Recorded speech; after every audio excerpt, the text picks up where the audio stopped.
Oke, selamat malam teman-teman. Di video kali ini saya akan menjelaskan mengenai kalibrasi pesawat X-ray mobile. Sebelumnya saya akan menjelaskan apa itu pesawat X-ray mobile. Pesawat X-ray mobile adalah jenis pesawat rongsen yang mampu bergerak dan mudah dipindahkan kemanapun karena memiliki roda dan tiang tabung yang bisa dilipat sehingga sangat mungkin dimasukkan ke dalam lift untuk dipindahkan. Pesawat X-ray mobile ini bisa dipindah-pindahkan ya teman-teman, bisa dipindah ruangan, dibawa kemana-mana. Lalu selanjutnya ada fungsi pesawat X-ray mobile. X-ray mobile adalah alat yang berfungsi untuk mendiagnosa penyakit pada tubuh bagian dalam dengan bantuan sinar X dengan pembangkit tegangan tinggi merupakan pengisian muatan pada kondensator. Sehingga X-ray dioperasikan oleh baterai digunakan untuk tindakan radiografi dari suatu ruangan ke ruangan lainnya. Lalu berikutnya ada prinsip kerja dari pesawat X-ray mobile ini. Prinsip kerja pesawat X-ray mobile. X-ray mobile terdiri dari kart beroda yang membawa X-ray generator, X-ray tube, tube stand, kolimator, dan penyimpanan film kaset.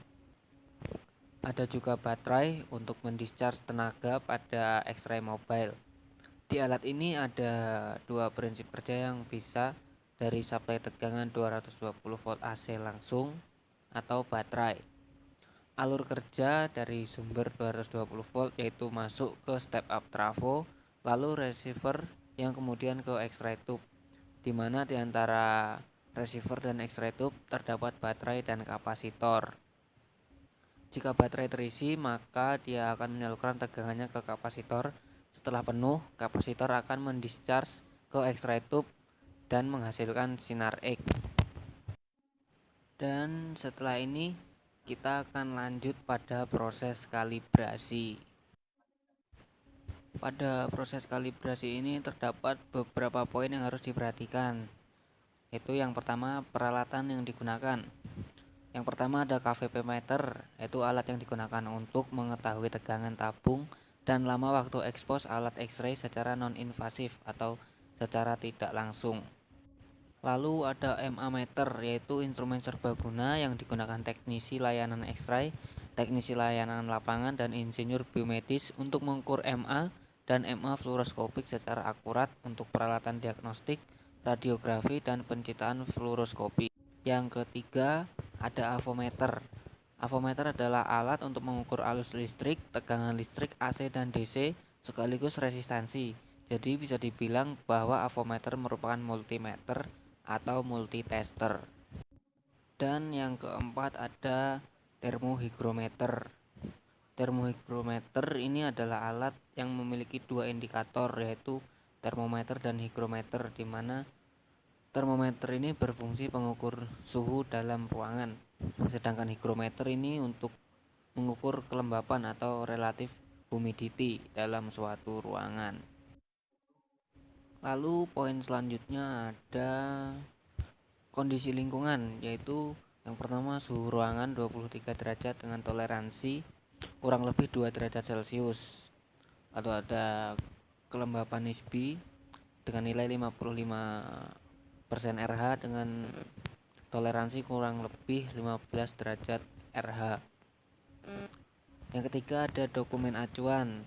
Yang pertama ada buku petunjuk full functionometer, yang kedua buku petunjuk MA meter, yang ketiga radiation emitting device regulation, dan yang terakhir ada guide to the expression of uncertainty in measurement. Lalu pada poin berikutnya ada prosedur kalibrasi. Persiapan yang dilakukan yaitu yang pertama, melakukan administrasi yang meliputi A. Alat pelanggan, yaitu berupa nama alat, merek atau tipe, dan nomor seri. B. Daftar alat yang digunakan untuk kalibrasi. C. Pelaksana kalibrasi, yaitu tempat pelaksanaan, tanggal, dan nama petugas. Yang kedua, lakukan pengukuran kondisi lingkungan. Yang ketiga, lakukan pemanasan alat sesuai dengan SOP peralatan. Yang keempat, lakukan pemeriksaan fisik dan fungsi alat pelanggan meliputi kontrol, indikator, tabung atau kolimator, kabel atau aksesori, dan badan atau permukaan. Yang kelima, persiapkan alat ukur standar untuk pengukuran X-ray. Yang keenam, catat hasil pada lembar kerja. Lalu pada poin terakhir pelaksanaan, yaitu lakukan pengukuran keselamatan listrik meliputi tenaga jala-jala, kebocoran arus pada selungkup, dan tegangan jatuh. Demikian yang dapat saya sampaikan. Jikalau masih banyak yang kurang, saya memohon maaf dan terima kasih.